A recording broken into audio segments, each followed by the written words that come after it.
को योगी तस्मात् योगी भव अर्जुन।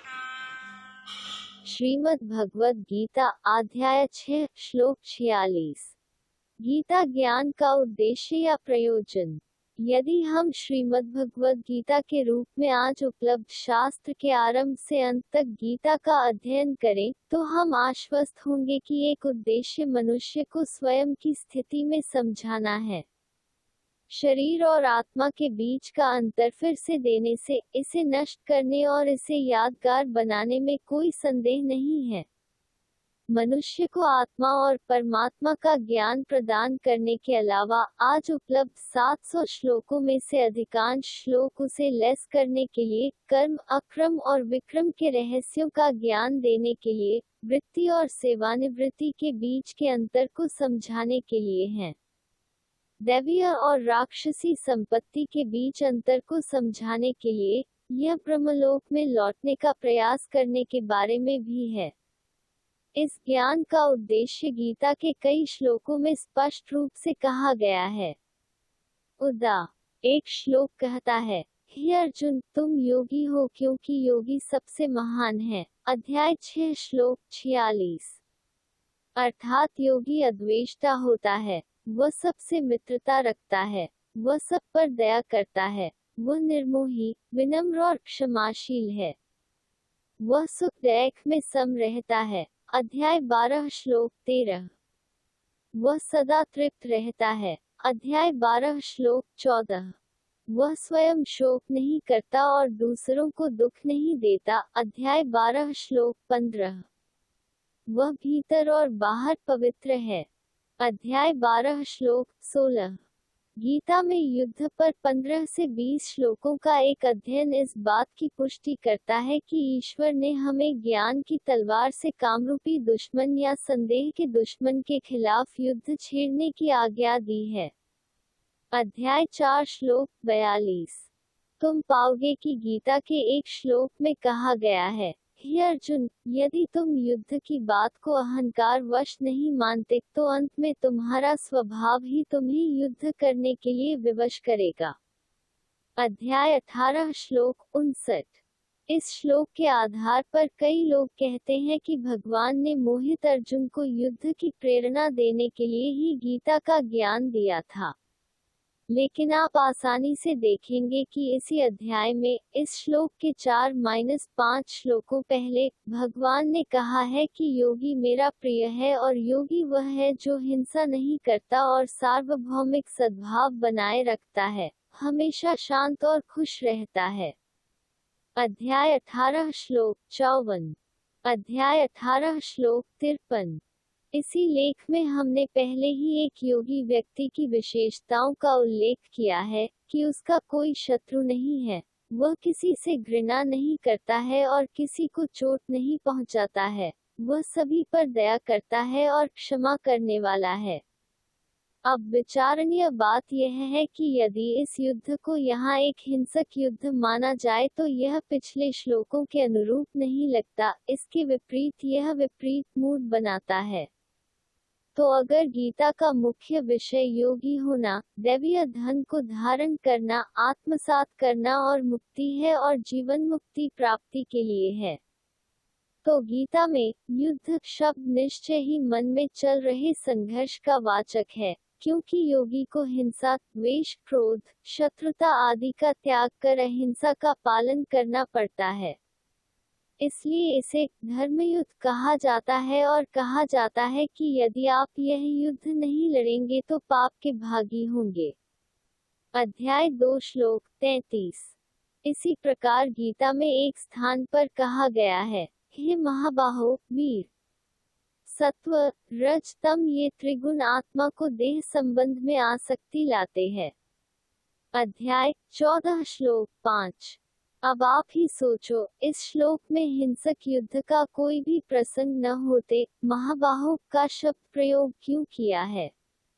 इससे स्पष्ट होता है कि जिस प्रकार जैन धर्म के तीर्थंकर वर्धमान को आध्यात्मिक दृष्टि से महावीर कहा गया है, अतः सत्व, रज, तम के बंधन को तोड़ने वाले नायक को गीता में महाबाहो कहा गया है।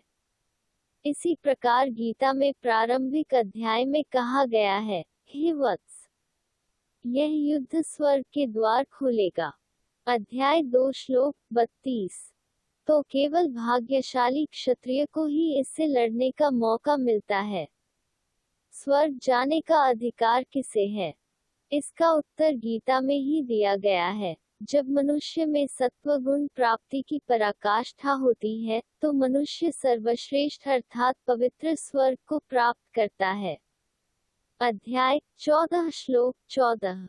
इससे यह स्पष्ट होता है कि गीता में वर्णित युद्ध मनुष्य को पवित्र करने के लिए है। इसका हिंसा से कोई लेना देना नहीं है। एक अन्य अवसर पर भगवान ने कहा, काम, क्रोध और लोभ नरक के द्वार हैं।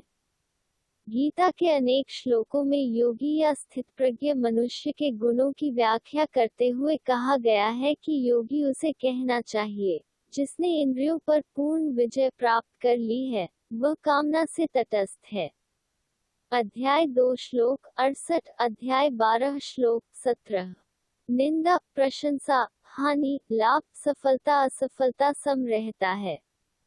अध्याय 12 श्लोक 18-19। वह किसी से बैर नहीं रखता और न किसी बात में आसक्त होता है।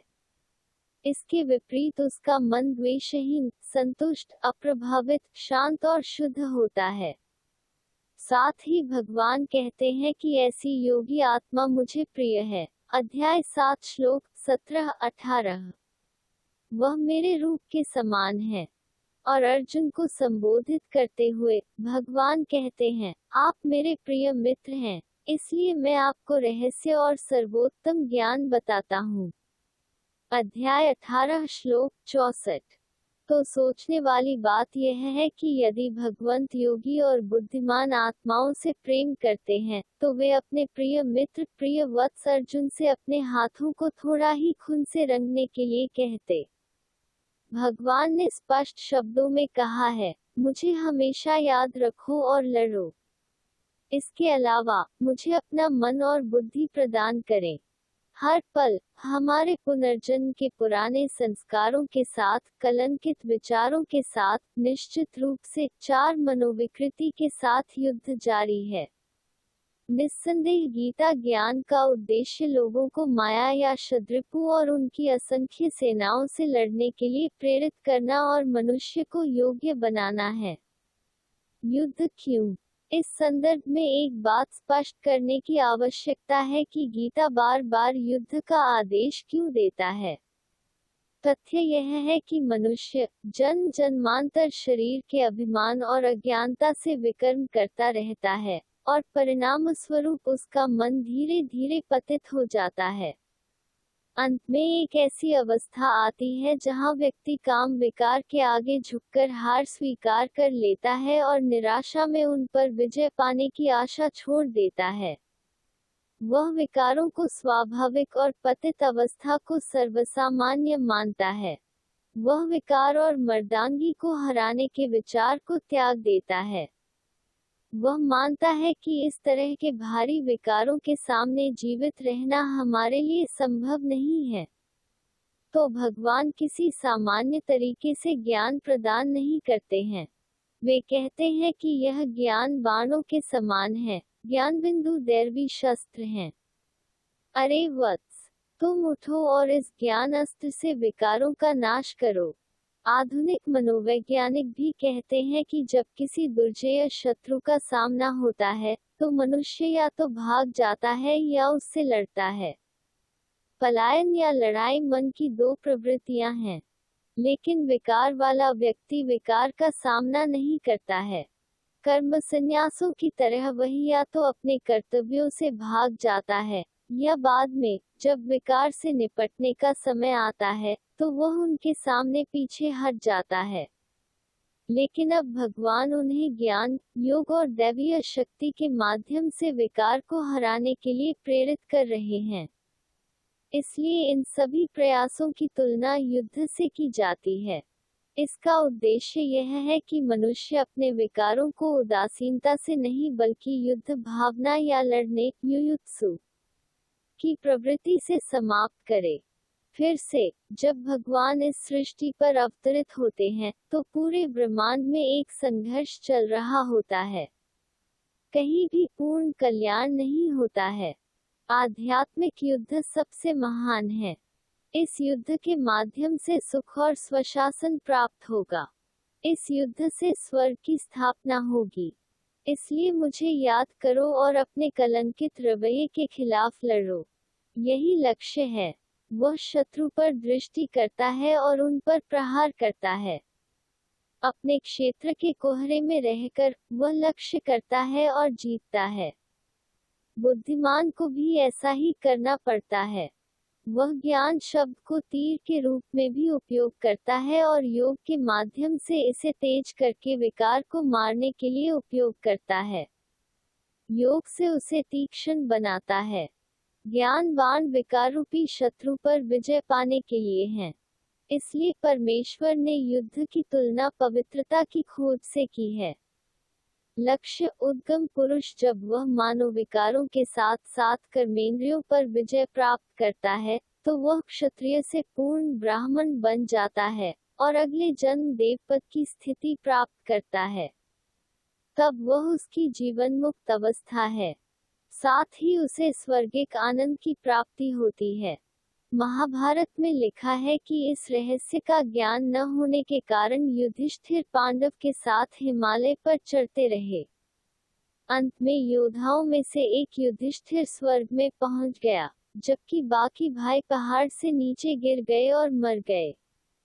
अब विचार करने वाली बात यह है कि भगवान द्वारा गीता ज्ञान सुनने, पांडवों की सहायता करने के साथ साथ उनका मार्गदर्शन करने, धर्म की स्थापना करने का क्या परिणाम होना चाहिए।